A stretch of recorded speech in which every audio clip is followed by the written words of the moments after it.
15 tahun yang lalu, di sebuah wilayah pegunungan dengan hutan hijau yang rimbun di bagian barat laut Kerajaan Clay, terbentang sebuah pedesaan yang sejuk dan damai. Di tempat itulah Nor tinggal bersama ibunya di sebuah rumah kecil. Ayahnya telah meninggal dunia sejak lama. Nor adalah anak yang baik. Ia selalu membantu ibunya mengurus pekerjaan rumah dan merawat sang ibu yang sakit parah. Hari demi hari, bocah berusia 12 tahun itu memikul tanggung jawab keluarga seorang diri. Saat menggembalakan kambing di pegunungan, Nor selalu mengingat pesan ibunya bahwa jangan pernah melewati sebuah batu tertentu. Kehidupan damai ibu dan anak itu di rumah kecil beserta kebun mereka tidak berlangsung lama. Suatu hari, Nor membawa semangkuk sup untuk makan malam ibunya. Baru saja ia mengajak sang ibu makan dengan penuh kasih, tiba-tiba tubuh ibunya roboh ke lantai. Ibunya meninggal dunia tepat di depan matanya. Nor berlari menghampiri ibunya, menangis dan meraung dalam kesedihan yang mendalam. Meski hatinya hancur, ia menahan duka itu dan mengurus pemakaman ibunya seorang diri. Ia menguburkan ibunya di samping makam ayahnya, di kebun rumah mereka. Sejak saat itu, Nor hidup seorang diri. Ia tumbuh sedikit demi sedikit, bekerja keras untuk mempertahankan hidupnya. Suatu malam, di bawah cahaya lilin yang redup di rumah kecil yang sunyi, Nor mengambil sebuah buku tua dari rak. Ia membalik halaman demi halaman, sementara kenangan masa lalu kembali menghampirinya. Kisah-kisah tentang para petualang masih tertulis di sana, tetapi kedua orang tuanya telah tiada. Sejak kecil, melalui cerita ayahnya sebelum tidur, Nor telah menumbuhkan impian untuk menjadi seorang petualang sejati. Kini, sambil membaca kembali kisah itu dan mengingat kata-kata terakhir ibunya yaitu setidaknya hiduplah sesuai dengan keinginanmu, lalu Nor mengambil keputusan besar. Ia memutuskan pergi ke kota untuk mengejar mimpinya menjadi petualang. Sesampainya di kota, pemuda desa itu langsung terpesona oleh hiruk-pikuk kehidupan perkotaan. Namun, ia tidak melupakan tujuan utamanya. Nor segera menuju guild petualang. Dari penjelasan ketuanya, Nor mengetahui tentang akademi pelatihan, sebuah institusi yang melatih petualang profesional untuk kebutuhan militer kerajaan. Dengan tekad menyala, Nor pun mendaftar dan mulai berlatih di sekolah pendekar pedang. Selama berbulan-bulan ia berlatih dengan tekun, tetapi ia tetap gagal memanifestasikan pedangnya. Melihat hal itu, sang pelatih kehilangan kesabaran dan menyuruhnya berhenti. Ia menyarankan Nor untuk mencoba sekolah lain, karena mungkin bakatnya berada di bidang berbeda. Kata-kata itu sangat mengecewakan, tetapi justru memperkuat tekad Nor. Ia berpindah ke sekolah pelatihan lain dengan pemikiran bahwa jika ia tidak bisa menjadi pedang, maka ia akan menjadi perisai bagi rekannya. Namun, hasilnya tetap sama. Segala usahanya hanya berujung pada penolakan. Sang instruktur mengakui kerja keras Nor, tetapi menyatakan bahwa ia hanya menguasai peningkatan fisik dasar. Jika ia terus memaksakan diri, nyawanya bisa terancam. Nor lalu mencoba sekolah pemburu. Sayangnya, ia sama sekali tidak memiliki bakat menggunakan peralatan yang membutuhkan ketelitian. Untuk ketiga kalinya, kenyataan menghantamnya dengan kejam. Kisah kegagalan itu terus berulang.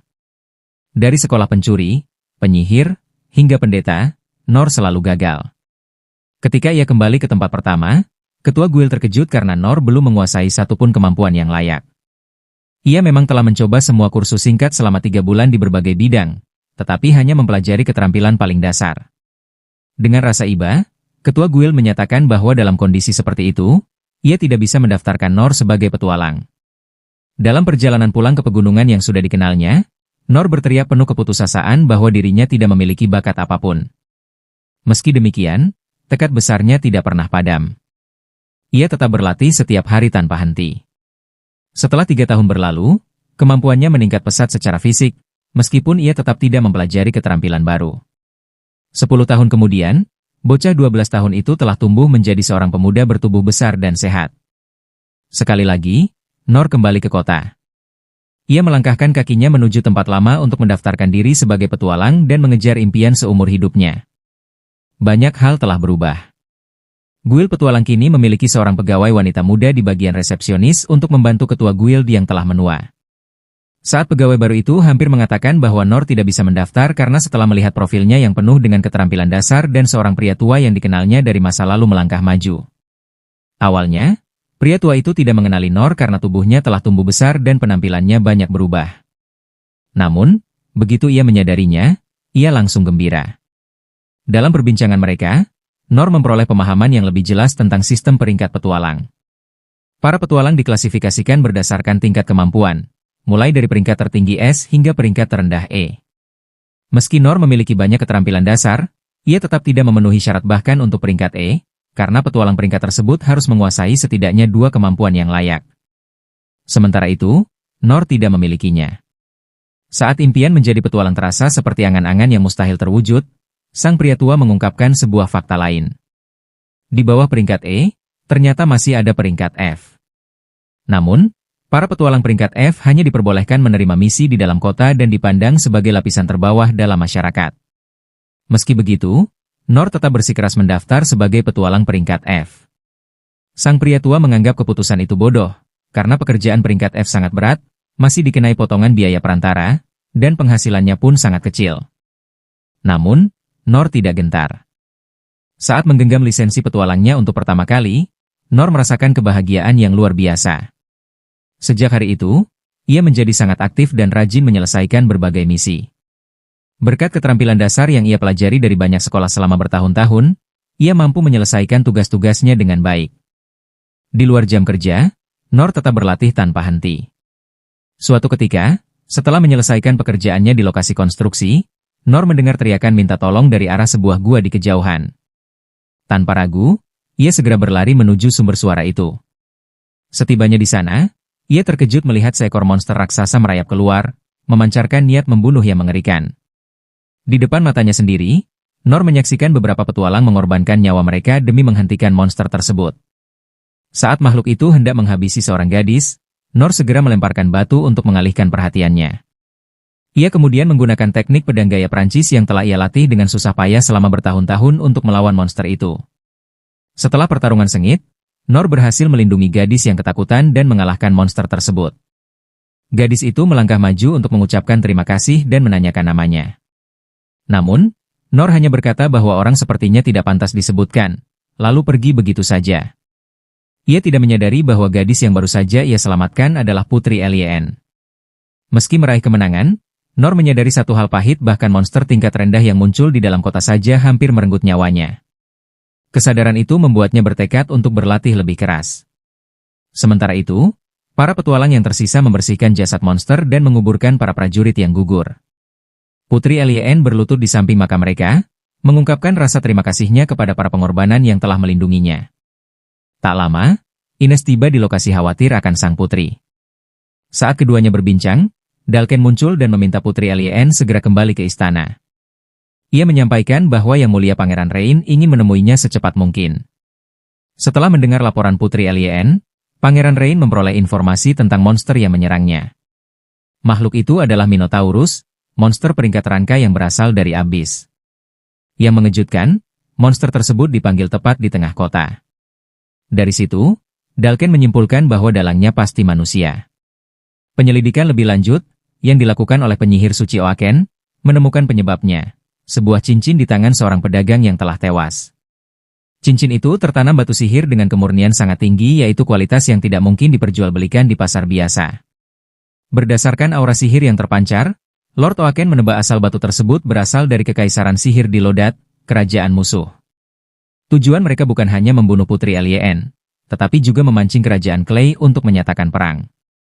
Dengan begitu, mereka bisa memperoleh akses ke labirin Clay, peninggalan kuno yang dikenal sebagai labirin tanpa jalan kembali. Di sisi lain, Pangeran Rain juga memerintahkan penyelidikan terhadap identitas Nor, orang yang telah menyelamatkan sang putri. Namun, dalam laporan yang diterima, Nor malah menghilang tepat di depan mata mereka. Keesokan harinya, Nor kembali menemui pria tua itu. Pria tua itu sangat terkejut mengetahui bahwa Nor masih hidup. Pasalnya, monster yang muncul sehari sebelumnya terlihat di dekat lokasi konstruksi tempat Nor bekerja. Setelah berbincang sejenak, Nor tetap tidak mengungkapkan bahwa dialah orang yang telah mengalahkan monster tersebut. Tak lama, Putri Lien menemukan Nor dan mengajaknya keluar untuk mengobrol. Sebagai seorang penyihir, sang putri menggunakan sihir tembus pandang dan peredam suara agar percakapan mereka tidak terganggu. Dengan tulus, Putri Lien menyampaikan rasa terima kasihnya karena Nor telah menyelamatkan nyawanya. Ia berniat memberikan hadiah sebagai tanda terima kasih dan mengundang Nor untuk bertemu ayahnya, sang raja. Namun, Nor menolak.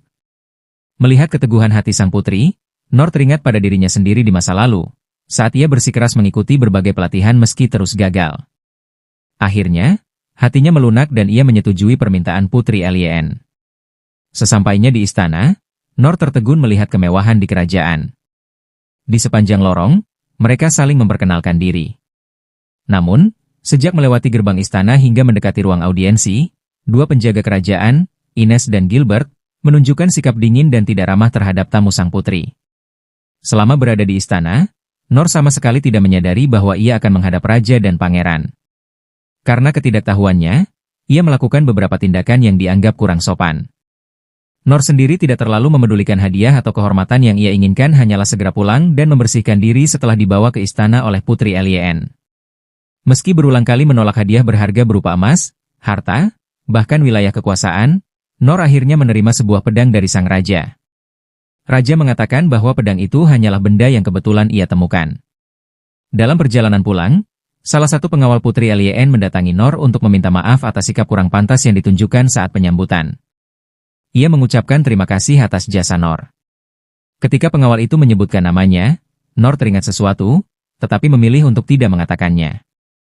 Saat Nor mengira semuanya telah selesai dan ia bisa pergi, Gilbert tiba-tiba menantangnya. Ketika Nor bertanya alasannya, Gilbert justru membawanya ke arena latihan kerajaan.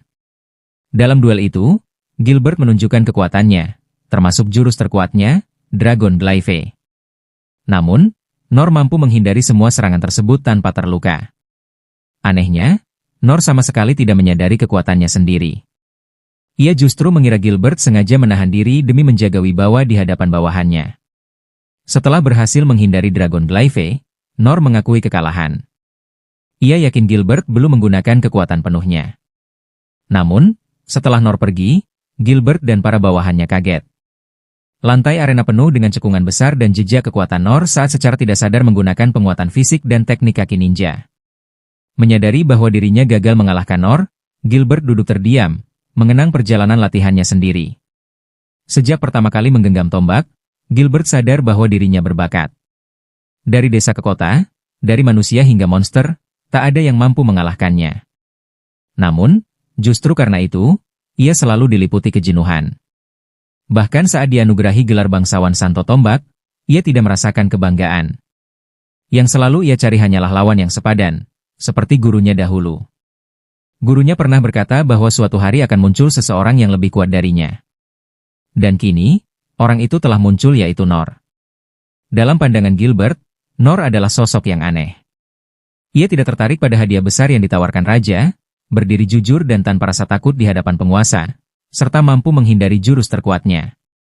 Akhirnya, Gilbert menemukan lawan yang selama ini ia cari. Sementara itu, setelah meninggalkan arena latihan, Nor kembali menjalani kesehariannya. Ia terus bekerja dan membantu orang menggunakan pedang pemberian raja. Tanpa mengetahui bahwa pedang tersebut adalah pedang pusaka, Nor memanfaatkannya untuk berbagai hal, yaitu membersihkan saluran air, alat memanjat, bahkan sebagai pemanggang daging.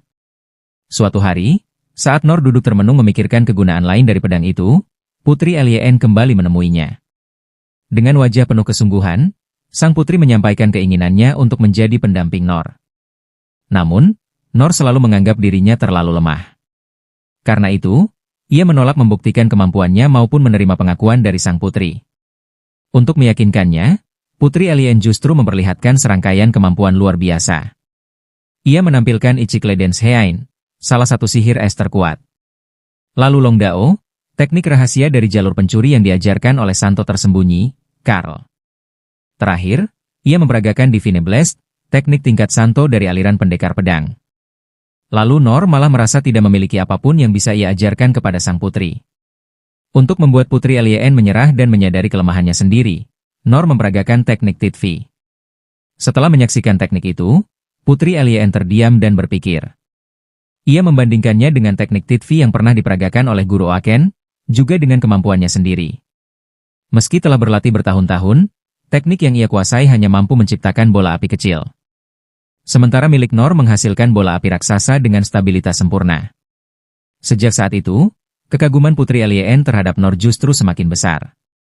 Ia semakin yakin untuk menjadi muridnya. Di tempat lain, Pangeran Rain duduk termenung, memikirkan alasan ayahnya memberikan pedang hitam kepada Nor. Pedang itu memiliki sejarah panjang sejak masa sang raja masih menjadi seorang petualang. Kala itu, ia bersama 6 santo menembus tingkat terdalam labirin tanpa jalan kembali. Setelah bertahun-tahun mempertaruhkan nyawa, mereka akhirnya memperoleh sebuah relik langka yaitu pedang tersebut. Bilahan pedang itu terbuat dari material yang belum pernah dikenal sebelumnya, jauh lebih keras daripada mitran, oran, maupun manamento. Baik serangan fisik maupun sihir sekuat apapun tidak mampu meninggalkan goresan sedikit pun. Karena itulah pedang itu dijuluki pedang tak terhancurkan. Sang raja dengan mudah menyerahkan relik sepenting itu kepada seseorang dengan latar belakang yang tidak jelas. Hal itu membuat Pangeran Rain yakin bahwa ayahnya sedang mempertaruhkan masa depan kerajaan pada pemuda tersebut. Sementara itu, Nor bersiap makan bersama Putri Lien sebelum menuju guil petualang untuk mengambil misi. Ia merasa pusing karena Lien terus memanggilnya guru. Semakin ia mencoba menjelaskan, situasinya justru semakin rumit. Setibanya di guild, ketua guild terkejut melihat Nor datang bersama Putri Lien. Nor sempat ingin meminta pendapat pria tua itu, tetapi pembicaraan langsung terpotong karena status Lien sebagai petualang peringkat B. Berkat Lien, Nor akhirnya mendapatkan misi berburu goblin di sekitar ibu kota kerajaan. Ini adalah pertama kalinya ia menerima misi di luar kota, membuatnya sangat gembira. Namun, di balik kebahagiaan itu, Nor merasa getir. Ia baru saja berniat menolak Lien dengan sopan, tetapi kini justru harus bergantung pada seorang gadis muda agar bisa menerima misi luar kota. Ketika Lien dengan tenang mengatakan bahwa ia tidak keberatan Nor mengandalkannya, semangat Nor meledak. Dan ia langsung berangkat tanpa mengetahui lokasi misi, hingga ketua guild dan Lien harus memanggilnya kembali. Lokasi perburuan kali ini adalah hutan binatang sihir. Ketua guild hanya meminta laporan jumlah goblin yang diburu serta bukti berupa telinga kanan goblin. Karena jumlah goblin mulai menurun, ia juga berpesan bahwa jika mereka tidak menemukan goblin, mereka boleh mengumpulkan tanaman obat sebagai pengganti. Karena ini adalah pengalaman pertamanya meninggalkan ibu kota, Nor sangat terkejut sekaligus kagum dengan vegetasi di hutan binatang sihir. Saat mendengar penjelasan Lien tentang perbedaan tanah, ekosistem yang unik dibandingkan hutan selatan, serta kebiasaan goblin, Nor justru mengagumi wawasan dan pengetahuan muridnya. Untuk pertama kalinya, Nor merasa bahwa dirinya tidak memiliki apapun yang bisa ia ajarkan kepada Lien. Setelah berjalan cukup lama, Lien merasakan reaksi dari makhluk sihir. Keduanya memutuskan mengikuti reaksi tersebut. Namun, saat tiba di lokasi, reaksi itu menghilang. Semakin mereka melangkah lebih dalam, reaksi itu kembali muncul bahkan semakin kuat. Anehnya, mereka tidak melihat satupun goblin. Tiba-tiba, Nor merasakan kehadiran sesuatu. Pada saat yang sama, sesosok mayat goblin jatuh dari atas dan menghantam tanah di hadapan mereka. Lien segera menggunakan teknik uncover, dan sesaat kemudian sosok monster itu muncul dari balik penghalang tembus pandang. Makhluk tersebut adalah Kaisar Goblin, subspesies dari Raja Goblin yang diklasifikasikan sebagai makhluk tingkat bencana. Kaisar Goblin merupakan makhluk sihir buatan manusia, hasil pengetahuan terlarang yang lahir dari metode penelitian terkutuk. Menghadapi monster sebesar itu dan ancamannya yang nyata, Lien langsung takut. Namun, berkat dorongan Nor, ia berhasil menenangkan diri dan kembali membangkitkan semangat bertarungnya. Pertempuran pun dimulai. Kaisar Goblin menyerang tanpa henti, sementara Nor terus menggunakan teknik parry untuk menangkis dan mendorong mundur serangan makhluk tersebut. Lien kemudian melancarkan Wind Cutter dan Ichi Dance, tetapi monster itu sangat gesit dan mampu menghindari setiap serangan sihir yang dilepaskan. Serangan terus berlanjut. Nor berkali-kali menangkis hantaman brutal sang monster, sementara Lien mencari celah. Di tengah pertarungan, Lien tiba-tiba menyadari bahwa kemampuan regenerasi Kaisar Goblin berasal dari batu sihir di dahinya. Dengan begitu, cara tercepat dan paling efektif untuk mengalahkannya adalah menghancurkan batu tersebut. Kaisar Goblin ternyata memiliki kecerdasan tinggi. Ia menyadari bahwa Nor mampu menangkis semua batang pohon yang dilemparkannya. Karena itu, monster tersebut mengubah pola serangan dan memfokuskan seluruh perhatiannya pada Nor, membuatnya hampir tak sempat membalas. Melihat Nor dalam bahaya, Lien segera menggunakan Wind Blast untuk menahan pergerakan monster dan membuka celah. Dalam situasi genting itu, Nor meminta Lien mengerahkan Wind Blast ke arah punggungnya, sekaligus memanfaatkan dorongan dari pedangnya untuk melesat ke udara.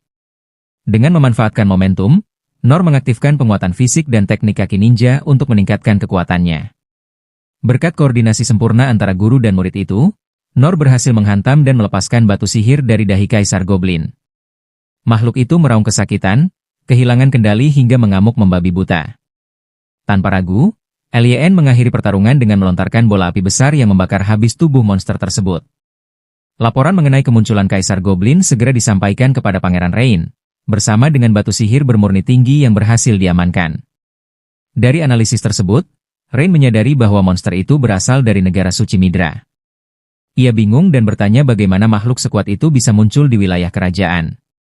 Sementara itu, Nor dan Lien kembali ke guild petualang. Meski berhasil menyelesaikan perburuan, mereka lupa membawa telinga kanan goblin sebagai bukti, karena tubuh monster tersebut telah hangus sepenuhnya. Di sisi lain, Pangeran Rain menerima serangkaian laporan tentang kejadian aneh yang terjadi belakangan ini di seluruh negeri. Suara-suara misterius di malam hari menyebabkan penduduk sulit tidur. Jumlah kucing dan anjing yang hilang meningkat drastis. Beberapa pria yang pergi berjalan malam tidak pernah kembali. Hutan di dekat pemukiman tiba-tiba menjadi sunyi, sementara para peternak mengeluhkan ternak mereka yang ketakutan tanpa sebab jelas. Semua itu membuat Rain tersentak. Ia segera menyadari bahwa ini adalah bagian dari skema besar negara musuh. Tanpa menunda waktu, ia memerintahkan anak buahnya untuk mengumpulkan seluruh personel yang mampu menggunakan teknik uncover dan kemampuan pelacakan. Ia juga menginstruksikan mereka untuk bergerak sesuai perintahnya, serta segera memanggil ke-6 Santo Kerajaan. Rain menyalahkan dirinya sendiri karena gagal mendeteksi rencana musuh sejak awal. Sebaliknya, Nor dan Lien tengah menikmati hidangan hasil imbalan perburuan pertama mereka. Bagi Nor, makanan itu terasa sangat istimewa dan itulah hasil misi pertamanya di luar ibu kota sejak resmi menjadi petualang. Saat Lien berpamitan, Pangeran Rain muncul dan meminta keduanya segera berangkat menuju sebuah kota pegunungan. Ia tidak mengungkapkan situasi genting yang tengah dihadapi kerajaan. Atas rekomendasi ketua guild dan karena syaratnya menguntungkan, Nor menerima tugas tersebut. Namun, alasan sebenarnya jauh lebih sederhana bahwa ia belum pernah menaiki kereta kuda sebelumnya dan ingin merasakannya. Ia juga ingin meninggalkan ibu kota untuk melihat dunia luar. Sepanjang perjalanan, Nor tak henti-hentinya mengagumi pemandangan alam yang terbentang. Namun, berbanding terbalik dengan kegembiraannya, Lien justru tampak cemas, teringat kata kakaknya. Sebelum berangkat, Rain telah menjelaskan rute perjalanan mereka. Mereka akan terlebih dahulu menaiki kereta kuda menuju barat laut ibu kota, menuju kota pegunungan Tauros. Rencananya, mereka akan tinggal sementara di kota pegunungan itu. Jika tidak terjadi hal yang mencurigakan, rombongan akan melanjutkan perjalanan melintasi pegunungan menuju negara tetangga, negara suci Midra. Pangeran Rain bahkan sempat berkata bahwa perjalanan ini tidak lebih dari sekadar wisata, dan berharap tidak terjadi apapun yang buruk. Ucapan itu justru membuat Putri Lien semakin cemas. Melihat kegelisahan sang putri, Ines langsung menenangkannya. Diam-diam, Ines telah menerima perintah rahasia dari Pangeran Rain. Jika sesuatu terjadi di kerajaan, ia harus membawa Putri Lien sejauh mungkin dari ibu kota dan melindunginya dengan segala cara. Dalam perjalanan, Nor sempat berbincang dengan Ines. Ia memperlihatkan Pure Shield, perisai sihir khusus yang hampir tidak bisa ditembus oleh senjata maupun sihir apapun. Nor sangat terkesan dan memuji kemampuan Ines. Pujian itu tanpa disadari membangkitkan kenangan lama di benaknya. Ines adalah seorang yatim piatu. Setelah sempat diasuh di sebuah panti asuhan, bakatnya mulai terlihat yaitu kemampuan Pure Shield. Suatu hari, ketika ia menunjukkan kekuatan kepada temannya, rasa penasaran sang teman membuatnya menyentuh perisai kecil itu dan justru terluka. Peristiwa itu membuat Ines kecil ketakutan.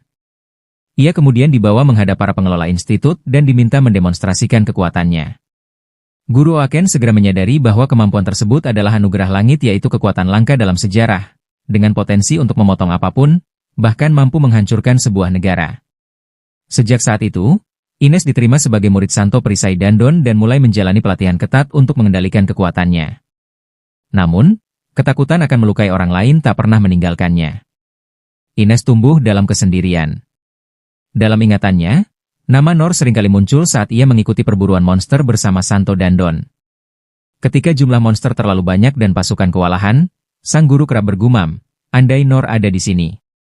Kalimat itu berulang kali terdengar, menumbuhkan rasa iri terhadap seseorang yang belum pernah ia temui, tetapi begitu diakui oleh guru yang sangat ia hormati. Kini, orang itu berjalan tepat di sampingnya. Rasa iri itu kembali muncul, Namun Ines segera menenangkan diri dan memusatkan perhatian pada tugas utamanya untuk melindungi Putri Lyn. Perjalanan pun berlanjut. Tiba-tiba, Nor melihat sesuatu bergerak di padang rumput. Lyn segera menggunakan teknik uncover, memaksa makhluk sihir itu menampakkan wujudnya. Pada saat yang sama, situasi di ibu kota kerajaan berubah menjadi kacau. Terlalu banyak makhluk sihir bermunculan, sementara kekuatan militer kerajaan tidak cukup untuk menahannya. Pangeran Rain segera memerintahkan korps pendekar pedang menutup seluruh jalur utama dan mengevakuasi warga sipil. Keenam Santo dimobilisasi untuk menahan laju monster, melindungi ibu kota, serta merawat prajurit yang terluka. Perang sesungguhnya telah dimulai. Di tengah kekacauan itu, Rain diliputi kekhawatiran besar akan keselamatan rombongan Lyn.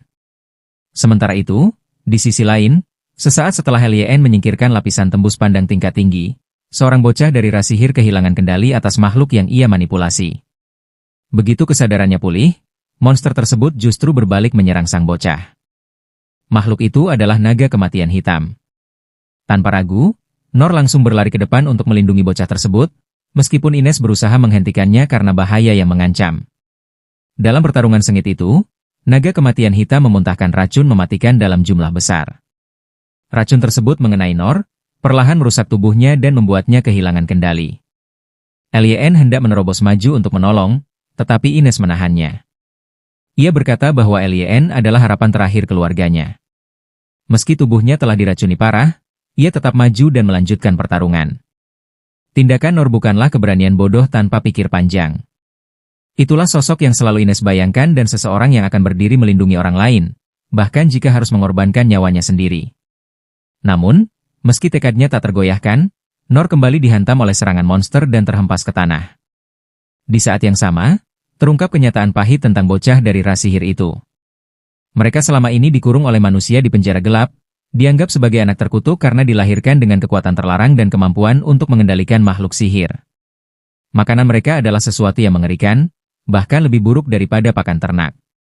Awalnya, kemampuan itu diciptakan untuk memanipulasi hewan ternak. Namun, seseorang mulai menggunakannya untuk mengendalikan makhluk sihir, yang kemudian dibantai secara berlebihan dalam peperangan. Akibatnya, ras sihir dibenci hanya karena sekali menatap seorang sipir. Suatu hari, seorang anak laki-laki dari ras sihir dipukuli dengan brutal. Ketika ia bertanya mengapa dirinya dipukuli, ia justru kembali dipukuli hingga wajahnya babak belur. Ia dibiarkan kelaparan selama 3 hari dan hanya diberi air. Setelah itu, ia dibawa ke alun-alun kota untuk dipermalukan, dicaci, dihina, dan dipukuli oleh manusia. Ketika manusia mengetahui bahwa ia memiliki kemampuan membaca pikiran, kebencian terhadapnya semakin jadi. Meski terus disiksa dan direndahkan, anak itu tidak pernah menyimpan kebencian terhadap manusia. Ia tidak ingin siapapun mengalami penderitaan seperti yang ia rasakan, dan terlebih lagi, ia tidak ingin melihat darah tertumpah lagi. Suatu hari, sipir memanggilnya dan memerintahkannya untuk memanipulasi seekor makhluk sihir serta menggiringnya ke kerajaan Tanah Liat. Sebagai imbalannya, ia dan anak-anak sepertinya tidak akan lagi dipukuli dan akan diberi makanan yang layak. Karena rasa sakit dan penderitaan yang telah ia alami, serta tergoda oleh janji tersebut, ia akhirnya memutuskan untuk menerima perintah itu. Namun, di tengah perjalanan, ia ditemukan oleh kelompok Lyn, Nor, dan Ines. Saat itu, sang anak diliputi keputusasaan. Ia yakin bahwa semua orang akan terus menderita. Ia bahkan pasrah menerima kematian di tangan monster demi membebaskan dirinya dari penderitaan. Tetapi kemudian, Nor melangkah maju, berdiri di hadapan monster itu, dan menyelamatkannya. Anak itu terkejut karena dilindungi oleh seorang manusia. Nor juga menggunakan sihir Low Heal untuk menyelamatkannya dari racun mematikan monster tersebut, meskipun tidak menggunakannya pada dirinya sendiri. Ingatan Nor kemudian melayang ke masa lalu, saat ia masih remaja dan baru kembali ke pedesaan setelah meninggalkan seluruh kelas pelatihan di ibu kota kerajaan. Suatu ketika, setelah memakan tanaman herbal yang ia petik di hutan, ia mengalami keracunan parah. Meski demikian, ia tidak pernah berhenti berlatih setiap hari. Suatu pagi, ketika ia terbangun, rasa sakit di perutnya tiba-tiba menghilang. Ia kembali ke hutan untuk memetik herbal, tetapi kali ini ia digigit ular berbisa. Anehnya, setelah keracunan sebelumnya, tubuhnya mulai kebal terhadap racun. Sejak saat itu, ia menjadi semakin tertarik memakan hewan beracun dan bahkan menganggapnya lezat. Kekebalannya terhadap racun pun terus meningkat. Mengingat pengalaman itu, Nor semakin yakin bahwa daging monster ini pasti jauh lebih lezat dibandingkan makhluk beracun yang pernah ia makan sebelumnya. Nor melompat dan kembali melanjutkan pertarungan, membuat anak itu, Lyn, dan Ennis terkejut. Saat kata raksasa itu mengembangkan mulutnya untuk menghasilkan gas beracun, Nor memberikan serangan fatal ke lehernya. Tubuh monster itu pun meledak.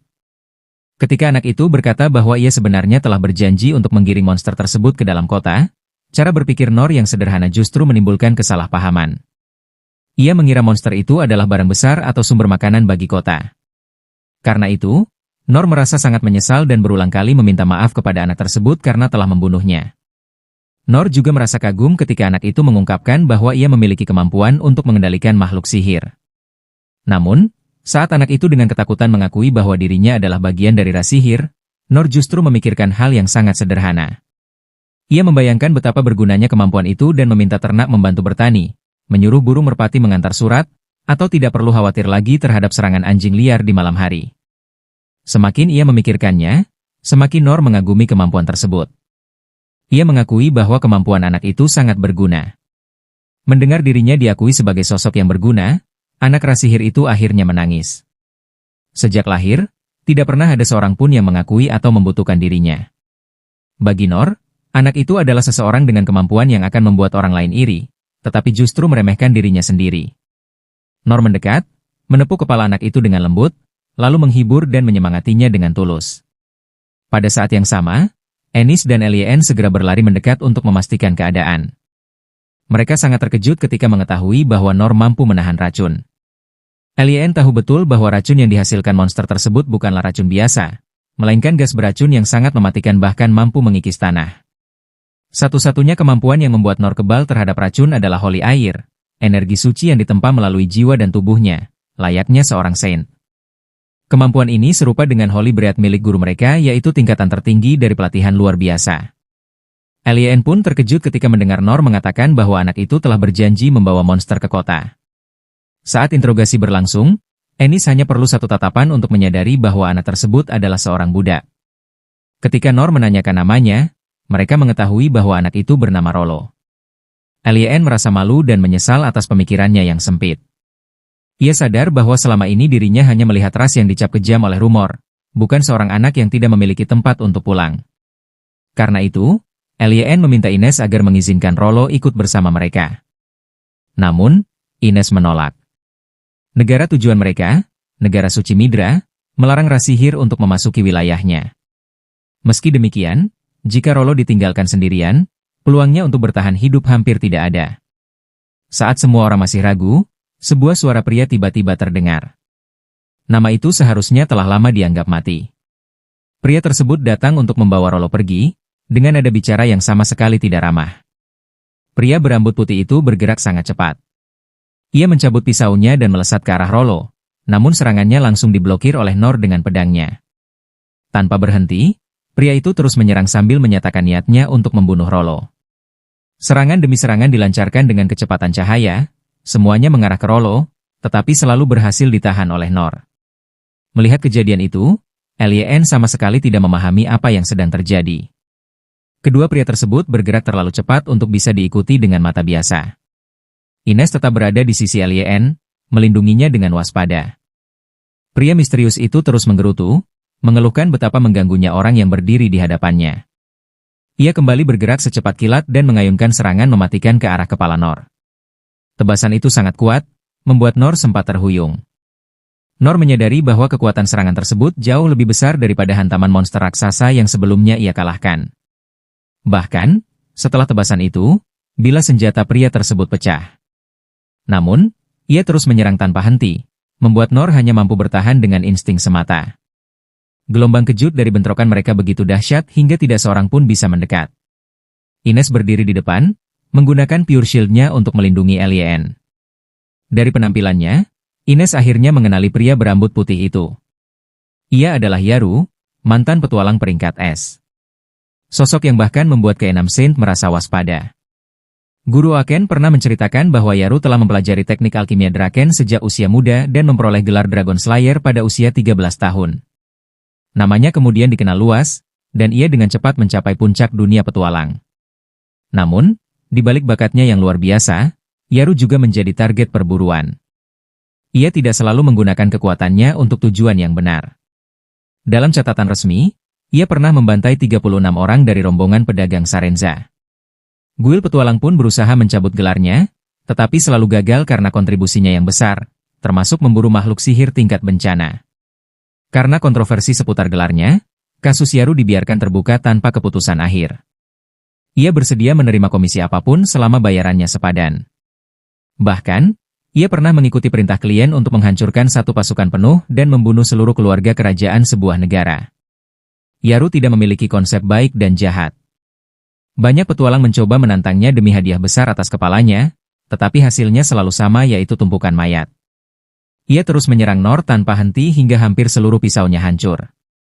Nor bahkan menyatakan niatnya untuk mengganti kerugian tersebut. Bagi Yaru, Nor adalah sosok aneh yang menggunakan pedang aneh. Akhirnya, Yaru mengeluarkan jurus pamungkasnya. Tubuhnya seolah terpecah menjadi puluhan pedang. Teknik ini mampu merenggut nyawa ratusan orang dalam sekejap. Senjata elucori ciptaannya sendiri, yang disebut Silver Throats, kini mengelilingi mereka. Menghadapi ratusan bilah pedang itu, Nor berdiri di depan Rollo dan menggunakan tubuhnya sebagai perisai. Melihat situasi yang semakin berbahaya, Ines berniat turun tangan untuk membantu. Namun, ia kembali teringat pada misinya yang utama, yaitu melindungi sang putri dalam pelarian. Namun pada akhirnya, Ines juga ikut terjun ke dalam pertempuran, menggunakan diner untuk menahan ratusan pedang yang berterbangan. Nor menatap situasi di hadapannya dan sebuah keadaan yang tampak mustahil. Serangan yang dilepaskan Ines sama sekali tidak menunjukkan untuk mampu mengenai pria berambut putih itu. Ines dan Nor segera berkoordinasi. Ines bertugas bertahan, sementara Nor mencari cara untuk menghadapi Yaru.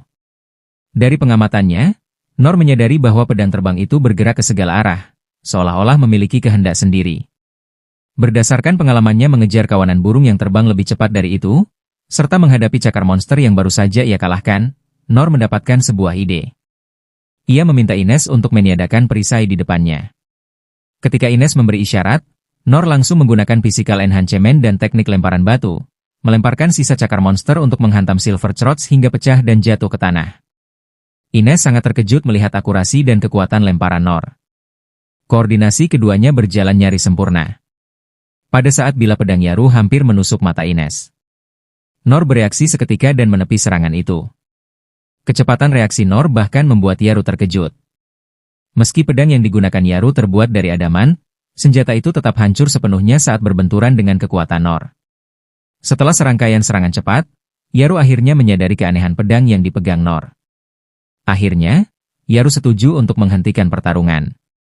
Ia sempat menyebutkan tentang sebuah festival besar di ibu kota kerajaan, namun menegaskan bahwa akan lebih baik jika mereka tidak ikut serta. Ines segera mempertanyakannya, tetapi Yaru tidak memberi penjelasan yang jelas. Sebelum pergi, Yaru meninggalkan satu kalimat untuk Nor. Ia mengaku telah bertemu banyak orang aneh, tetapi Nor adalah yang paling gila di antara semuanya. Tiba-tiba, Yaru kembali menyerang secepat kilat. Namun sekali lagi, Nor berhasil menahannya. Setelah serangan itu, Yaru menghilang di depan mata mereka, berubah menjadi asap hitam. Barulah setelah itu Nor menghela napas lega. Setelahnya, mereka membicarakan festival di ibu kota yang disebut Yaru dan memutuskan untuk kembali. Namun, Rollo menghentikan mereka. Anak itu berlutut dan gemetar ketakutan. Ia mengaku pernah mendengar pertuannya berkata bahwa monster terbesar akan datang ke ibu kota dan mengakhiri kota itu. Sesuatu yang begitu mengerikan hingga naga kematian hitam pun tak ada apa-apanya. Akhirnya, ketiganya memutuskan untuk kembali ke ibu kota. Namun Ines mengajukan satu syarat bahwa Lyn tidak boleh meninggalkannya, karena ia menjalankan misi perlindungan yang dititipkan oleh Rain. Rollo pun memutuskan ikut bersama mereka untuk melindungi orang yang telah menolongnya. Nor menatap ke kejauhan, sebenarnya karena ia masih ingin mencicipi daging katak beracun. Namun Lyn mengira Nor sedang bersimpati pada nasib anak ras sihir itu. Di dalam hatinya, Lyn dipenuhi kekhawatiran, tetapi ia tetap memiliki kepercayaan penuh pada guru Nor. Nor selalu berjalan di sisi Rollo, mengajaknya berbincang agar ia tidak merasa takut dan sendirian. Semakin Lyn memikirkannya, semakin ia merasa bahwa dirinya lah yang harus bertanggung jawab membawa pahlawan ini kembali ke ibu kota untuk menyelamatkan semua orang. Karena itu, ia memerintahkan Ines untuk mempercepat perjalanan. Sementara itu, ibu kota kerajaan telah porak-poranda. Namun berkat usaha keras keenam Saint, hampir seluruh warga berhasil dievakuasi dengan selamat, dan serangan musuh sementara dapat ditahan. Rain sendiri tidak lengah, karena ia tahu ini hanyalah permulaan. Bahkan pasukan rahasia pun terus bekerja keras mencari musuh, tetapi belum menemukan hasil. Hingga akhirnya, Rain menyadari keberadaan makhluk sihir yang terbang lebih tinggi dari awan, tepat di atas ibu kota. Ia segera menggunakan Uncover untuk menghancurkan penghalang dan menampakkan wujud monster itu. Makhluk tersebut adalah seekor naga raksasa yang buas. Penampilan dan kekuatannya membuat Rain terdiam dan itu adalah naga bencana. Cahaya lilin menerangi sebuah ruangan, tempat seorang ayah menceritakan kisah petualang kepada putra kecilnya. Tentang seorang petualang yang berhasil membunuh naga jahat. Sisik, cakar, taring, dan tulangnya menjadi bahan berharga untuk senjata dan obat-obatan, membawa kemakmuran bagi seluruh wilayah. Setelah perburuan itu, sang pahlawan dipuja sebagai pembunuh naga. Mendengar kisah tersebut, bocah kecil itu pun mulai bermimpi untuk menjadi pahlawan pembunuh naga, dan sang ayah tersenyum, menuruti imajinasi putranya. Itulah kenangan Nor tentang ayahnya. Pada saat itu, Nor menyadari sesuatu. Di waktu yang sama, mereka pun melihat naga bencana yang telah muncul di ibu kota kerajaan. Rain terkejut melihat wujud makhluk sihir tersebut. Berdasarkan catatan sejarah, naga itu seharusnya hanya terbangun sekali setiap 150 tahun. Artinya, mustahil ia terbangun secara alami dan pasti ada campur tangan manusia.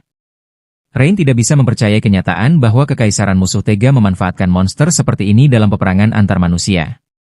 Tak lama, naga raksasa itu mulai menyerang. Auman mengerikannya membuat seluruh penduduk dilanda ketakutan. Rain segera memerintahkan seluruh bawahannya untuk mengevakuasi semua orang yang telah berkumpul di area pengungsian keluar dari ibu kota. Tidak seorang pun boleh tertinggal. Seluruh jalur telah dipenuhi gangguan sihir, sehingga pengumpulan ke-6 Saint menjadi mustahil.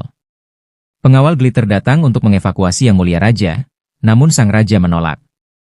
Ia memerintahkan agar fokus utama tetap pada keselamatan rakyat, karena ia sendiri masih memiliki tugas yang harus diselesaikan. Menyadari hal itu, Lien langsung memahami bahwa ayahnya berniat menjadikan dirinya sendiri sebagai perisai. Namun meski ia adalah raja sebuah negara, mustahil baginya untuk menandingi makhluk sebesar dan seganas itu. Kini, satu-satunya harapan Lien hanyalah agar ayahnya segera meninggalkan ibu kota. Berbanding terbalik dengan kegelisahan Lien dan Ines, Nor justru memperhatikan ukuran naga tersebut. Ia tampak bersemangat, karena untuk pertama kalinya dalam hidupnya ia melihat seekor naga secara langsung. Dengan tenang, Nor mengatakan bahwa menggunakan teknik yang ia pakai saat berburu goblin, ia bisa mencapai ibu kota tepat waktu untuk membantu. Nor mengejutkan Lien, ia pun langsung menyetujui dan kembali menggunakan Wind Blast untuk membantunya. Sementara itu, di dalam ibu kota, sang raja berdiri di titik tertinggi tembok kota, menghadapi monster raksasa itu secara langsung. Dari sana, pikirannya dipenuhi kekhawatiran akan putri bungsunya. Ia menyalahkan dirinya sendiri dan menganggap dirinya raja yang tidak layak, raja yang gagal, dan beban bagi negara serta rakyatnya. Di luar kota, Ines menggunakan Deiner untuk menciptakan sebuah tabung penyalur angin. Nor berdiri di depan tabung tersebut, sementara Lien terus melancarkan berbagai teknik untuk meningkatkan kekuatan gelombang ke tingkat maksimal. Di saat yang sama, sang raja berdiri tepat di hadapan naga, menghadapi napas naga dan kekuatan yang pernah membakar benua ratusan tahun lalu. Ia memutuskan mempertaruhkan segalanya dengan menggunakan Magic Sword Burst untuk satu serangan terakhir. Namun tepat ketika naga bersiap melancarkan serangan besarnya, Nor muncul. Ia menghantam naga itu dan memaksa kekuatannya menyimpang, menyelamatkan sang raja dari kematian. Semua orang terkejut. Naga itu sendiri tak bisa menerima penghinaan tersebut dan tak menerima tubuhnya yang kini terlumuri lumpur dan debu. Ia mengamuk dan terus menyerang Nor, tetapi setiap serangannya gagal, terpatahkan oleh ayunan pedang Nor. Sebenarnya, serangan pertama Nor dilakukan demi menyelamatkan dirinya sendiri. Gelombang kejut yang dihasilkan Lien terlalu besar, memaksanya menghantam naga agar tidak menusuk tubuh monster itu secara langsung. Meski sempat terkejut oleh ukuran naga tersebut, Nor sama sekali tidak merasa takut. Pedang di tangannya memberinya keyakinan mutlak. Saat Ines dan Lien memasuki kota, mereka diserang oleh beberapa Goblin Emperor. Namun berkat kerjasama yang solid bersama Rollo, mereka berhasil mengalahkan semuanya. Setelah berkali-kali terhempas oleh tebasan pedang Nor, naga itu akhirnya menyerah, terbaring di tanah dalam posisi tunduk. Nor pun duduk di hadapan monster raksasa itu, menyadari bahwa ia tidak akan pernah menjadi pahlawan pembunuh naga seperti tokoh dalam cerita ayahnya dahulu. Rollo berlari menghampiri Nor dengan wajah penuh kegembiraan, merayakan kemenangan setelah perjalanan panjang dan berbahaya. Namun meski Nor sendirilah yang menundukkan naga itu, ia justru salah paham dan mengira semua ini terjadi berkat kemampuan Rollo yang membuat naga itu patuh. Alih-alih membunuhnya, Nor ingin mengembalikan naga tersebut ke tempat asalnya. Keputusan itu membuat ketiga orang di sekitarnya terkejut. Naga sihir ini diklasifikasikan sebagai monster tingkat bencana, dan hampir semua petualang di dunia pasti menginginkan kepalanya. Namun Nor justru memiliki pandangan yang sepenuhnya berlawanan, yaitu sebuah pemikiran yang belum pernah muncul sepanjang sejarah. Namun, ketiganya akhirnya sepakat dengan pendapat tersebut. Nor kemudian meminta Rollo untuk mengendalikan naga raksasa itu. Awalnya, anak itu ragu dan ketakutan, karena makhluk di hadapannya adalah makhluk sihir tingkat bencana. Ia tidak yakin apakah kemampuannya cukup untuk menguasainya. Melihat keraguan itu, Nor segera melangkah maju. Ia memberikan banyak kata penyemangat agar Rollo berani melaksanakan tugas tersebut. Berkat dorongan besar itu, Rollo akhirnya berhasil menjalin hubungan dengan naga bencana yang tergeletak patuh di tanah. Hal itu terjadi setelah naga tersebut menyaksikan sendiri dan dikalahkan oleh kekuatan tak tertandingi dari petualang peringkat F. Naga itu pun menerima Nor sebagai tuannya. Peristiwa langka ini membuat Andan Lyn terkejut. Melalui Rollo, Nor kemudian menyampaikan permintaannya kepada sang naga. Tanpa ragu, naga itu menaati perintah tuannya, kembali ke tempat asalnya, dan bersumpah untuk tidak pernah melukai manusia lagi. Saat naga itu terbang menjauh ke langit, tiba-tiba sebuah sinar cahaya ungu raksasa melesat dengan kecepatan tinggi dan menghantam tubuhnya. Serangan itu melukai naga tersebut. Naga berusia 1000 tahun itu meraung kesakitan, terhuyung-huyung, lalu jatuh ke hutan terdekat. Semua orang yang menyaksikannya terdiam, terlalu terkejut untuk mengucapkan sepatah kata pun. Kekuatan mengerikan apa yang mampu melukai bahkan makhluk sihir terkuat sekalipun. Pelaku di balik serangan itu adalah Kekaisaran Sihir. Begitu mengetahui bahwa naga yang mereka panggil telah dikalahkan oleh Derrida, Kaisar Kekaisaran Sihir segera memerintahkan serangan ke kerajaan Clay. Sang kaisar telah menyalahgunakan sihir hingga mampu memanggil naga berusia 1000 tahun, namun ia juga siap membunuhnya tanpa ragu jika tujuannya tidak tercapai. Pada saat yang sama, 10.000 pasukan Kekaisaran Sihir dengan perlengkapan canggih dan lengkap mulai bergerak menuju kerajaan Clay. Mereka telah mendekati perbatasan dan siap menyerang kapan saja. Seorang prajurit yang mengamati medan perang dengan teropong melihat Ines, legenda kerajaan Clay yang namanya dikenal luas ke segala penjuru. Tanpa menunda, Kaisar Kekaisaran Sihir memerintahkan penyerangan terhadap perisai Ines menggunakan Beyond Head Cannon, senjata yang sebelumnya melukai naga bencana. Ia ingin semua legenda kerajaan Clay bertekuk lutut di hadapannya. Menghadapi serangan mengerikan itu, Lyn dan Rollo segera mencari tempat aman untuk bersembunyi. Keduanya merebahkan diri di balik gundukan tanah tinggi demi menghindari serangan sihir. Dalam sekejap kelengahan, saat Ines menoleh ke arah Lyn, sinar cahaya itu hampir merenggut nyawanya. Sekali lagi, reaksi cepat Nor menyelamatkan Ines. Ia segera menghadang dan membelokkan serangan tersebut, menjaga Ines tetap aman. Kaisar Derrida terkejut sekaligus murka melihat kekuatan Nor. Ia tidak percaya bahwa pion manusia bisa memiliki kekuatan sedahsyat itu. Setelah kegagalan pertama, Kekaisaran Sihir mulai mempersiapkan serangan berikutnya. Dari posisi tinggi yang menjadi pengamatan seluruh pasukan musuh, Nor juga terkejut oleh dahsyatnya serangan itu serta besarnya kekuatan lawan. Dalam situasi berbahaya itu, Ines dan Lyn memutuskan untuk mundur dan bergabung dengan Pangeran Rain. Nor tetap berdiri di tempatnya, meskipun pikiran untuk melarikan diri sempat terlintas di benaknya. Ia percaya diri dengan kemampuannya serta pengalamannya bertahan hidup di pegunungan liar termasuk pengalaman kabur setelah mengusik sarang lebah demi mengambil madu. Melihat gurunya terdiam tanpa berkata apapun, Lyn salah paham. Ia mengira sang guru telah bersiap bertarung dan mengorbankan diri demi melindungi semua orang di belakangnya, bahkan sebelum Nor sempat menjelaskan. Tepat saat itu, serangan kedua datang. Ines bereaksi cepat dan memerintahkan semua orang berlindung di balik perisainya. Lalu Nor akhirnya memutuskan untuk tetap tinggal dan membeli waktu agar ketiganya bisa melarikan diri. Ia berencana berlari dan mengalihkan perhatian musuh, memanfaatkan pengalamannya. Lyn turut membantu Nor menahan gelombang kejut sebelum keduanya melaju lurus menuju barisan musuh. Nor menerjang langsung ke tengah pasukan lawan. Gelombang kejut yang ia ciptakan, ditambah dengan kecepatan mengerikan miliknya, membuat para musuh kehilangan keseimbangan dan tak sempat bersiaga untuk melawan. Pandangan Nor dipenuhi kekacauan. Ia tak lagi membedakan apa yang ada di hadapannya, hanya mengayunkan pedangnya ke segala arah di depannya. Dalam sekejap, pedang milik 10.000 prajurit terpental. Senjata tajam itu terlepas dan melayang ke udara. Nor terus mengamuk, menggunakan kekuatan dan kecepatannya untuk menghantam perisai musuh hingga ikut terlempar ke atas. Pedang itu kemudian jatuh kembali ke tanah, namun kali ini tak ada perisai yang mampu melindungi. Banyak prajurit musuh terluka parah akibat senjata mereka sendiri yang menancap ke tubuhnya. Menyaksikan Nor sendirian menerobos pasukan, menghancurkan segalanya, Derida langsung berdiri terpaku. Ketika melihat Nor melesat ke arahnya, sang kaisar hanya mampu gemetar ketakutan, tak sanggup melakukan apapun. Satu hantaman ringan dari Nor sudah cukup membuat lelaki tua itu terjatuh ke tanah. Dengan panik, Derida segera menaiki kudanya dan melarikan diri kembali ke negaranya. Dalam benaknya, Nor adalah monster yang mengerikan. Namun, kenyataannya justru sebaliknya.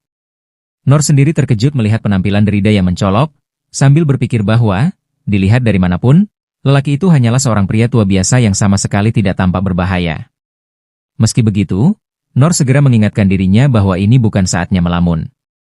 Ia terus menyerang, meskipun napasnya terengah-engah setelah mengerahkan kekuatan yang luar biasa.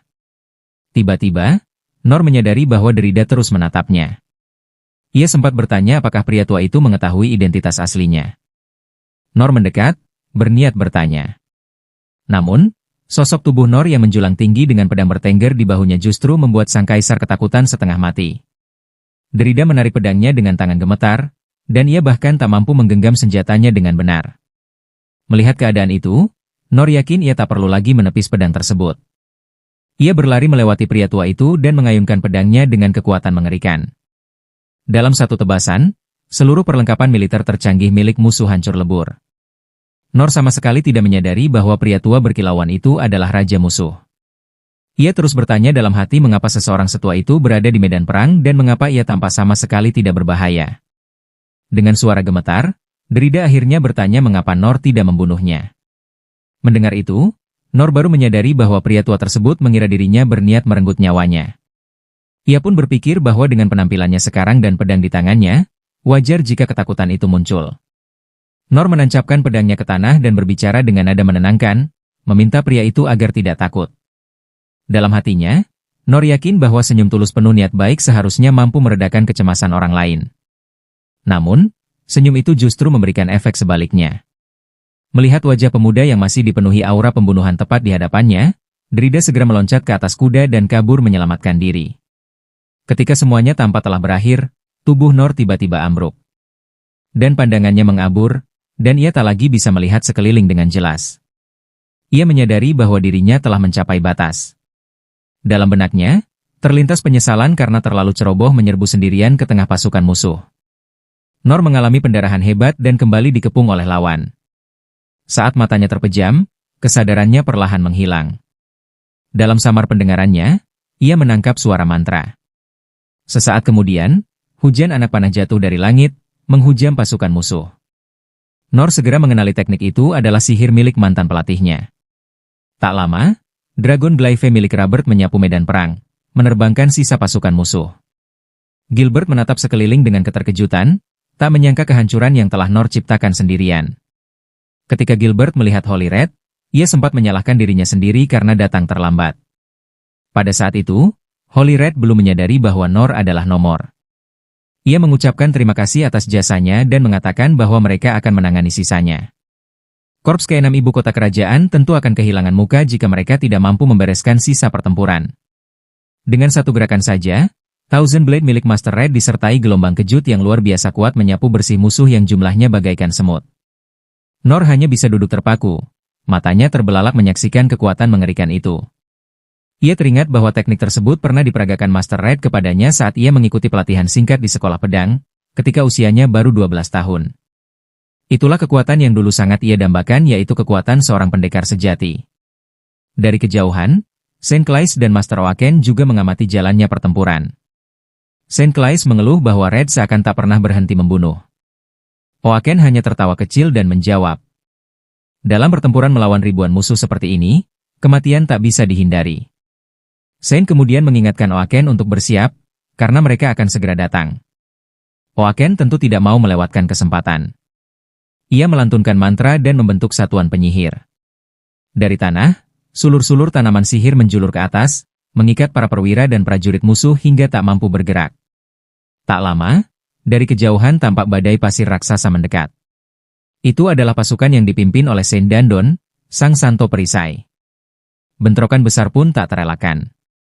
Oaken yang mengamati dari tempat tinggi tak bisa menahan seruannya, menyadari bahwa amarah telah membutakan mata semua pihak. Sen di sampingnya bahkan berkomentar santai bahwa pemandangan itu terlihat menyenangkan. Sebagai orang tua seperti Oaken, ia pun menyadari bahwa tak peduli berapa lama seseorang hidup di dunia ini, gairah bertempur tetap saja membara. Kini, Oaken memutuskan sudah waktunya mengakhiri pertempuran. Ia melancarkan teknik pamungkasnya Stone Priest. Dari tanah, dinding batu raksasa menjulang, membentuk tembok kota yang mengepung seluruh pasukan musuh. Kini giliran Saint Santo mengambil alih. Ia memerintahkan muridnya untuk maju, menyelamatkan siapapun yang masih hidup, dan membimbing mereka agar berubah pikiran. Dari kejauhan, Nor duduk menyendiri, mengamati dan mengenali guru yang pernah mengajarinya. Kenangan demi kenangan pun bermunculan jelas di benaknya. Para santo lainnya dari 6 santo juga mengenali bocah bernama No yang mereka kenal di masa lalu. Lien berada di sisi Nor, membantunya memulihkan diri setelah kelelahan ekstrim. Ia khawatir dengan kondisi gurunya dan memintanya untuk lebih banyak beristirahat. Namun, Nor menolak. Tubuhnya sudah bisa bergerak kembali. Kemudian, para prajurit mengakui kepada Saint bahwa mereka tidak memiliki pasukan penyergap. Seluruh kekuatan telah dikerahkan, mulai dari tentara reguler, naga, hingga makhluk sihir untuk menyerang ibu kota kerajaan. Oaken pun terkejut mengetahui bahwa raja musuh sampai menyeret tubuh tuanya ke medan perang. Mendengar hal itu, Nor turut menceritakan kepada para rohaniwan tentang raja musuh tersebut. Ia menggambarkan penampilan sang pria tua yang berkilauan dan mencolok. Nor menduga bahwa zirah berkilau itu terbuat dari Orion, material langka yang memberikan kekuatan luar biasa. Tak heran jika raja itu bisa melarikan diri dengan begitu cepat. Para rohaniwan mengiyakan. Mereka menyatakan bahwa cara untuk mengejar dan menangkap raja tersebut adalah dengan menggunakan sarana terbang, mengingat wilayah perbatasan dipenuhi medan rumit dan benteng-benteng pertahanan. Mendengar itu, Nor segera teringat pada naga bencana yang terhempas jatuh ke hutan. Ketika melihat naga tersebut secara langsung, Oaken sampai terpaku oleh ukurannya yang luar biasa. Menyaksikan naga legendaris berusia 1000 tahun adalah pengalaman yang pantas dikenang seumur hidup bagi Oaken. Berbeda dengan keterpukauan Oaken, Saint menunjukkan sikap yang jauh lebih tenang. Ia segera bertindak untuk menyembuhkan naga yang terluka parah. Perlahan namun pasti, urat dan otot naga itu mulai pulih dari serangan dahsyat yang diterimanya. Saint juga akhirnya mengenali Nor setelah lama tak berjumpa. Mendengar hal itu, Oaken terkejut dan menoleh ke arah Se. Nor pun ikut menyapa kedua pria terhormat yang pernah hadir dalam hidupnya di masa lalu. Saint Oaken tampak ragu untuk menunggangi naga. Namun, Nor dengan yakin mengatakan bahwa semuanya akan baik-baik saja karena Rollo ada di sana. Oaken lalu berbalik dan bertanya langsung kepada Rollo apakah ia percaya diri bisa melakukannya. Jawaban yang ia terima hanyalah gelengan kepala pelan. Ekspresi wajah Oaken langsung menggelap. Sebelum Rollo sempat menjelaskan lebih jauh, Nor segera menyela untuk menenangkan suasana.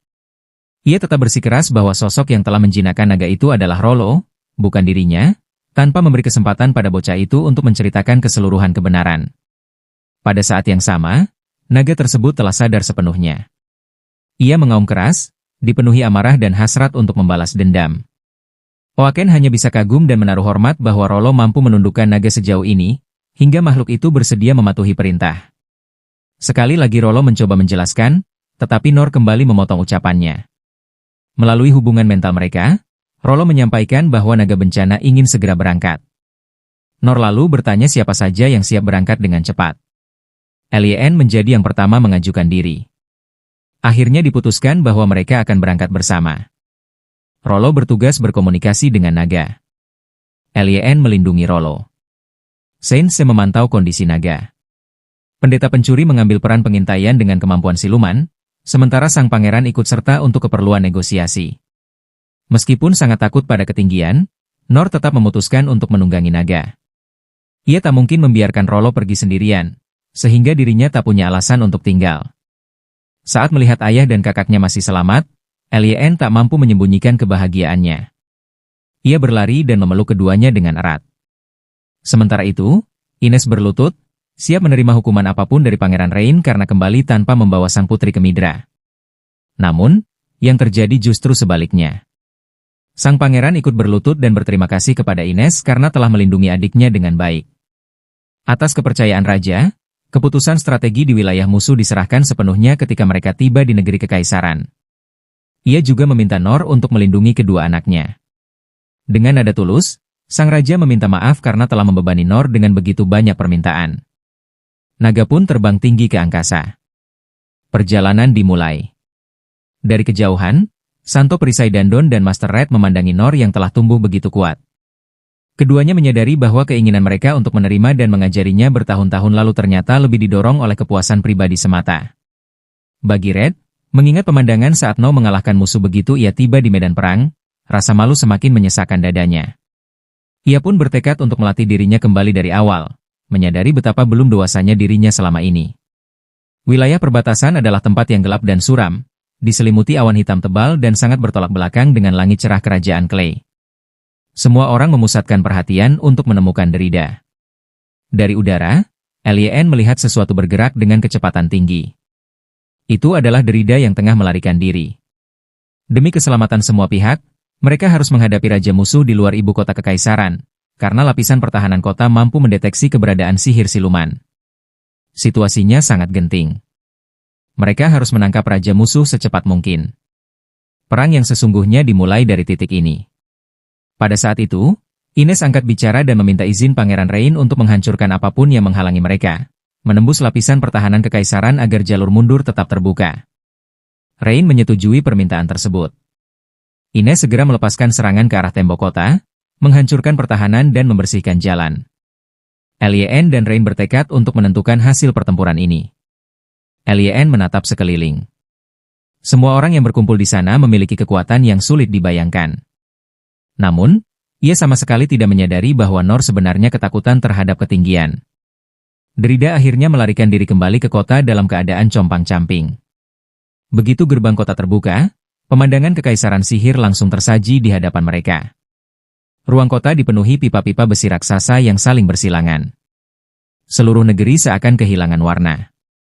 Hanya hitam pekat sihir dan cahaya ungu dari tungku sihir yang tersebar di setiap sudut kota. Bahkan istana di pusat ibu kota dibangun dengan gaya arsitektur geometris yang kaku, didominasi warna hitam. Pemandangan itu sepenuhnya berlawanan dengan keindahan kerajaan Clay. Melihat raja mereka kembali dalam keadaan kacau dan menyedihkan, para menteri penting kekaisaran hanya mampu berdiri terpaku, tak sanggup berkata apapun. Para menteri terus mempertanyakan alasan di balik penampilan mengenaskan yang mulia serta kemana perginya orang yang sebelumnya mengikutinya. Derrida diliputi amarah bercampur rasa malu. Ia memaki tanpa henti, menganggap semua bawahannya tidak berguna padahal mereka telah diberi perlengkapan terbaik, namun tak tahu cara memakainya. Tak lama setelah ia kembali ke kota, naga bencana berhasil menyusul. Di tengah percakapan, salah satu ajudan Derrida tiba-tiba gemetar dan berteriak sambil menunjuk keluar jendela.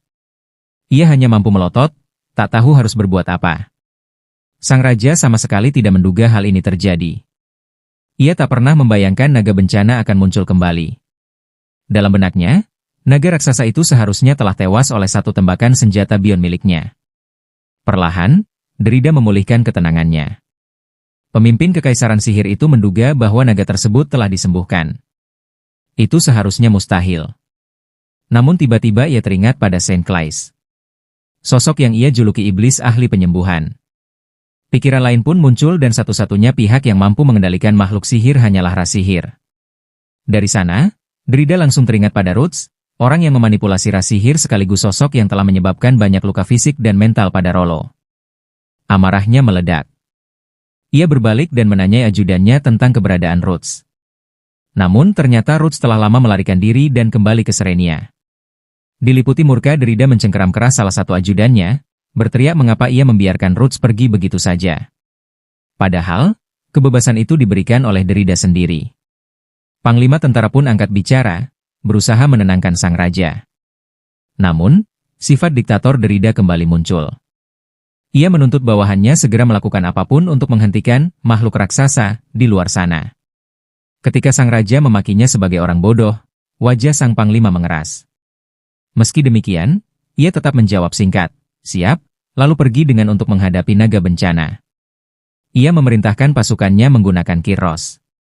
Mendengar perintah itu, ketiga ajudan yang hadir langsung terkejut. Mereka berusaha keras membujuk sang raja, karena kiros adalah senjata yang sangat berbahaya dan bahkan masih dalam tahap uji coba. Namun Derrida terus memaki mereka sebagai orang bodoh, mengabaikan semua peringatan demi menghancurkan naga bencana. Para menteri terus mencoba menghentikannya, mengingatkan bahwa kerusakan yang ditimbulkan bisa jauh melampaui perkiraan. Sebelum salah satu ajudan sempat menyelesaikan ucapannya, Derrida menendangnya hingga terlempar. Dan para ajudan akhirnya terpaksa menuruti perintah raja yang tiran itu. Derrida menegaskan bahwa satu tembakan saja sudah cukup untuk mengalahkan naga. Bahkan, ia memerintahkan agar jika bidikan tidak akurat, fitur pelacak sihir ditambahkan ke senjata penghancur tersebut. Ia menatap naga itu dengan penuh kepuasan, sepenuhnya yakin pada kekuatan teknologi dan sihir kerajaannya. Senjata Heroes pun disiapkan untuk ditembakkan. Para ajudan membidik sambil mengaktifkan pelacakan sihir. Seluruh sumber sihir kota dikonsentrasikan ke dalam meriam berkekuatan dahsyat itu. Ledakan keras mengguncang udara. Heroes ditembakkan, melesat lurus ke arah naga. Namun, sesaat sebelum proyektil itu menghantam sasaran, Nor menepisnya ke arah lain dengan pedangnya. Menyaksikan hal itu, seluruh kesombongan Derrida tuntuh seketika. Proyektil tersebut berubah arah dan menghantam tanah dengan keras. Pada saat itulah, sistem pelacak sihir justru berbalik arah. Sasaran proyektil berpindah kini menuju ruang inti sihir kerajaan. Tak sanggup lagi menahan eksploitasi dan kediktatoran ini, ajudan pertama melepas jubahnya dan pergi. Menyadari situasi telah di luar kendali, dua ajudan lainnya juga melarikan diri, meninggalkan sang raja sendirian. Derrida hanya bisa berdiri terpaku, menyaksikan kerajaannya runtuh. Satu persatu ruang inti sihir meledak tepat di depan matanya mengakhiri ambisi besar seorang penguasa yang dikuasai keserakahan. Derrida runtuh tepat di depan singgasananya sendiri. Jika menengok kembali ke beberapa saat sebelumnya, orang-orang yang berada di punggung naga telah kehilangan jejak Derrida ketika mereka mendekati kota. Di atas naga, Nor hampir kehilangan kesadaran akibat mabuk udara. Beruntung, Lyn segera membangunkannya. Setelah menenangkan pikirannya, Nor merasakan sesuatu yang mengerikan sedang mendekat. Ketika cahaya mengerikan dari meriam menghampiri, semua orang di punggung naga terpaku. Mereka terkejut, membeku, dan tak seorang pun sempat bereaksi. Pada detik kritis itu, Nor dengan refleks meraih pedangnya, berlari secepat mungkin, lalu mengayunkannya hingga mengubah lintasan proyektil tersebut. Ia memang berhasil menepis tembakan itu, tetapi tubuhnya kehilangan keseimbangan dan terlempar dari punggung naga. Semua orang terkejut menyaksikan pemandangan itu. Saat Nor menyadari dirinya tengah jatuh bebas, semuanya sudah terlambat. Ia terjun dari ketinggian dan menghantam sebuah menara, menembus beberapa lantai sekaligus sebelum akhirnya terhenti. Pada saat yang sama, 10 kepala pasukan telah berdiri di hadapan Derrida, bersiap mengakhiri ancaman bagi negeri mereka. Raja yang kejam, diktator, dan penuh kuasa itu kini hanyalah seorang pria tua kecil yang gemetar, yang hanya menangis memohon ampun di hadapan pedang sang komandan. Ketika komandan itu hendak mengayunkan pedangnya, tubuh Nor tiba-tiba jatuh dari atas dan menghantam lantai tepat di antara kedua pihak. Setelah benturan keras itu, Nor tidak langsung memahami apa yang sedang terjadi. Dan hal yang terlintas di benaknya hanyalah kenyataan bahwa ia masih hidup. Sayangnya, kemunculan itu disalahartikan. Banyak yang mengira Nor sedang melindungi sang tiran. Meski tidak mengerti situasinya, Nor tetap meminta semua orang untuk tenang. Seorang komandan lain menembaknya dengan senjata api, mengira Nor menghalangi eksekusi. Namun, Nor menangkis serangan itu dan menghancurkan energi sihirnya, yang justru memperparah kesalahpahaman. Akibatnya, Nor menjadi sasaran serangan dari semua orang di ruangan itu. Dengan sifatnya yang polos, Nor menekan kepala pria tua itu ke lantai agar terhindar dari hujan peluru. Namun, kekuatan tangannya terlalu besar hingga wajah sang raja malah terbenam dalam lantai. Komandan segera memerintahkan semua orang untuk menyerang Nor. Berbeda dengan mereka, Nor hanya memerlukan satu serangan untuk menghempaskan semuanya. Di tengah kekacauan, ia mengusulkan jalan negosiasi dan rekonsiliasi damai bagi kedua pihak. Namun, dalam kemarahan dan kekecewaan, tak seorang pun mau mendengarkannya. Seorang prajurit lain melempar granat ke arah Nor dan pria tua yang tergeletak di lantai. Berdasarkan insting bertahan hidupnya, Nor menendang tubuh Derida menjauh. Tubuh pria tua berzirah berkilau itu terpental dan menghantam dinding, kepalanya tertancap keras di sana. Granat kembali dilemparkan. Nor pun menarik tubuh Derida lagi dan membantingnya ke lantai untuk menghindari ledakan, membuat mahkota sang raja pecah. Di tengah semua itu, Nor terus meminta agar kedua pihak berdamai. Baginya, pria tua ini sudah pasti akan mati juga, tidak perlu dibunuh dengan cara sekejam itu. Namun, sang komandan menolak pendapat tersebut. Mereka harus segera menyingkirkan Derida. Alasan keputusan itu jelas. Kerajaan Clay telah menyerang jauh ke dalam wilayah Kekaisaran Sihir, bahkan membawa naga bencana. Jika Kekaisaran ingin menghentikan perang besar, mereka harus menunjukkan itikat baik. Dan cara adalah dengan mempersembahkan kepala pemimpin mereka sendiri, agar konflik tidak berkembang menjadi perang yang lebih brutal. Pada saat itulah Rain dan rombongannya muncul untuk bernegosiasi. Rain segera angkat bicara dan menghentikan perkelahian yang tengah berlangsung. Pangeran Kerajaan Clay menenangkan pihak lawan, mengatakan bahwa hal tersebut tidak perlu lagi dilakukan. Ia kemudian meminta adiknya, Lyn, untuk membawa Nor keluar dan merawat gurunya yang terluka. Lyn pun segera melaksanakan perintah itu bersama Nor dan meninggalkan ruangan. Sementara itu, Rain langsung mengubah sikapnya saat menghadapi para pemimpin musuh. Setelah sekian lama, akhirnya mereka bertemu kembali.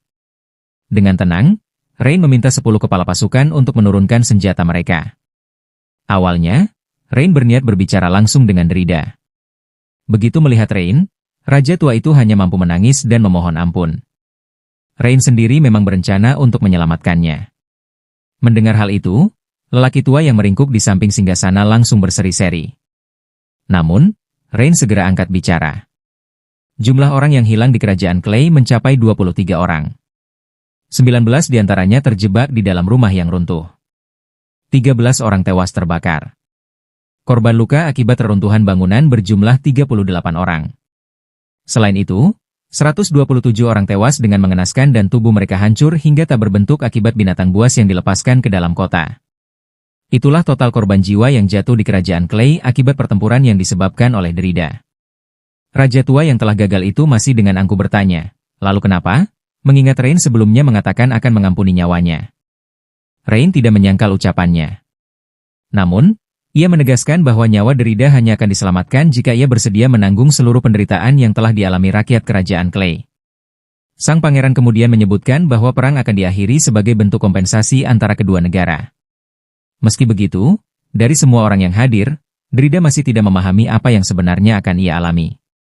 Saat itu, Saint langsung angkat bicara, menenangkan semua pihak dengan mengatakan bahwa Derida tidak akan mati. Bahkan jika anggota tubuhnya dicabik atau organ dalamnya dihancurkan, Saint akan selalu menyembuhkannya secukupnya agar pembicaraan antara kedua pihak tetap bisa dilanjutkan. Mendengar hal itu, raja tua tersebut hanya mampu menggumamkan permohonan ampun dengan bibir gemetar. Pada titik itu, Rain telah menyelesaikan misi yang dipercayakan ayahnya. Lyn juga telah selesai mengobati guru Nor. Menatap puing di hadapannya, Nor tak bisa percaya bahwa kehancuran sedahsyat itu disebabkan oleh satu berkas cahaya yang jatuh sebelumnya. Semakin lama ia memandang, semakin besar rasa bersalah yang menggerogoti hatinya. Lyn segera membantah perasaan itu. Ia menegaskan bahwa justru Norlah yang telah menyelamatkan nyawa semua orang di punggung naga. Tak lama, sang pangeran dan rombongan kembali.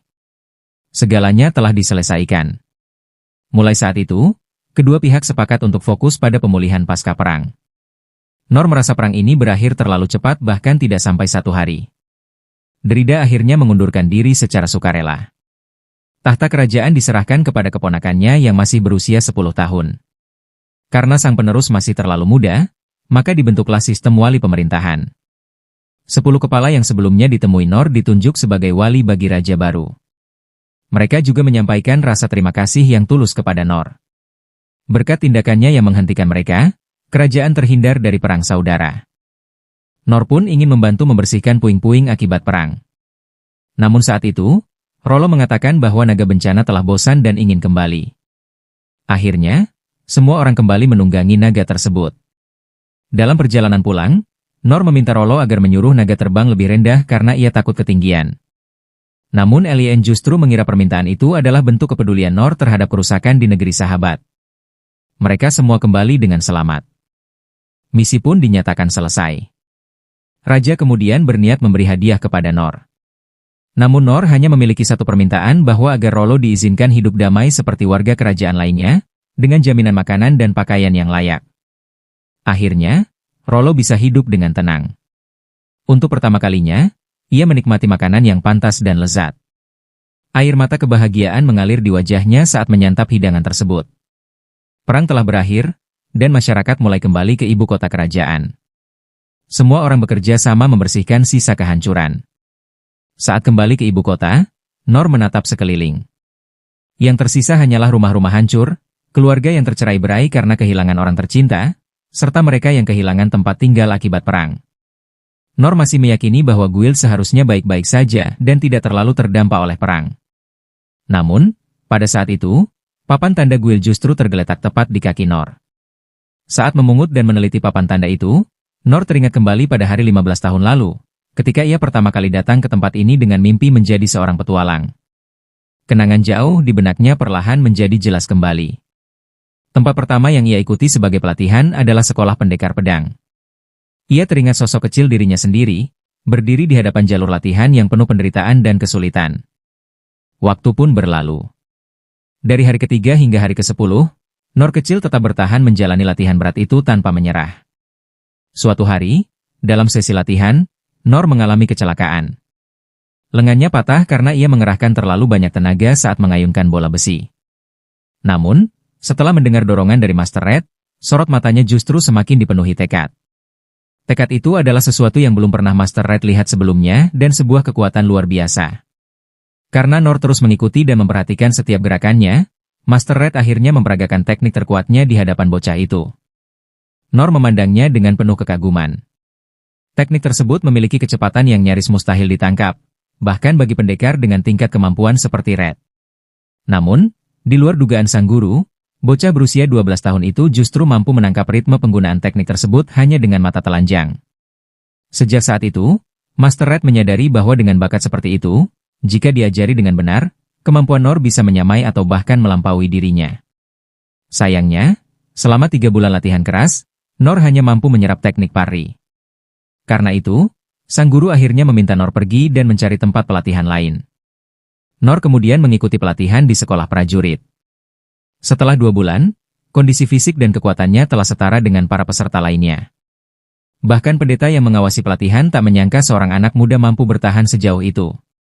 Suatu ketika, seorang rekan di atas terpeleset dan menyebabkan batu besar jatuh. Semua orang lari menyelamatkan diri, kecuali Nor, yang justru berdiri menghadapi batu tersebut. Keteguhan baja itu membuat sang pendeta mengakui dirinya. Namun, meski berbakat, setelah 3 bulan Nor hanya mampu menggunakan penguatan fisik. Untuk ketiga kalinya, ia kembali diminta pergi. Tujuan berikutnya adalah sekolah pemanah. Baru saja melangkah masuk, ia langsung ditantang oleh instruktur untuk melempar batu ke sasaran yang sangat jauh. Tanpa kesulitan, Nor kecil berhasil mengenainya dan bahkan berkali-kali. Selama pelatihan, ia hanya diminta melempar batu dan tidak diperbolehkan menggunakan busur, karena setiap busur yang disentuhnya selalu patah. Selama 3 bulan penuh, ia terus menghantam bagian tengah perisai hingga terbentuk cekungan besar. Karena tak bisa menggunakan busur dan anak panah, Nor pun kembali pergi untuk keempat kalinya. Ia melanjutkan ke sekolah pengintai. Di sana, ia juga diakui memiliki bakat di atas rata-rata. Namun, setelah 3 bulan, ia hanya mempelajari deteksi napas, kemampuan yang dianggap tidak terlalu berguna. Ia pun pergi lagi. Pemberhentian berikutnya adalah sekolah penyihir. Setelah 2 bulan pelatihan, Nor masih belum mampu menggunakan satupun sihir. Master Oaken akhirnya memutuskan untuk memasukkannya ke dalam ruang resonansi sihir. Sebelum masuk, sang guru berpesan agar Nor segera keluar jika merasa tidak nyaman. Namun, selama berhari-hari Nor tak kunjung keluar, membuat Master Oaken khawatir. Setelah berhari-hari berada di dalam ruang resonansi, Nor berhasil mempraktikkan satu teknik yang membutuhkan waktu 50 tahun bagi Master Oaken untuk menguasainya. Meski demikian, dengan kemampuan itu saja, Nor tetap tidak memenuhi syarat untuk menjadi petualang. 3 bulan pelatihan pun berakhir dengan kepergiannya. Di sekolah pelatihan terakhir, Noor ditolak oleh Saint karena ia belum pernah menjalani ritual berkat dan bukan murid yang telah ditakdirkan. Namun, Noor bersikeras tidak akan pergi sebelum diterima. Dari satu musim dingin ke musim dingin berikutnya, ia tetap berdiri di depan gerbang sekolah itu tanpa menyerah. Akhirnya, Saint melunak dan mengizinkannya mempelajari dasar-dasar. Namun, setelah 3 bulan, Noor hanya mampu melakukan penyembuhan tingkat rendah, sehingga ia kembali harus pergi. Meski begitu, Saint mengakui bahwa Noor berbakat, karena ia mampu mempelajari sihir secara mandiri tanpa pendidikan formal. Ketika 6 Saint berkumpul, mereka sepakat untuk mencurahkan upaya dalam membimbing Noor. Namun, saat itu Noor telah meninggalkan ibu kota kerajaan, dan mereka tak lagi dapat menemukannya. Kembali ke masa kini, Noor masuk ke guild untuk menanyakan kondisi pria tua itu sekaligus mengembalikan papan tanda yang jatuh. Ia juga menerima sebuah komisi untuk membantu para pekerja membersihkan lokasi pembangunan.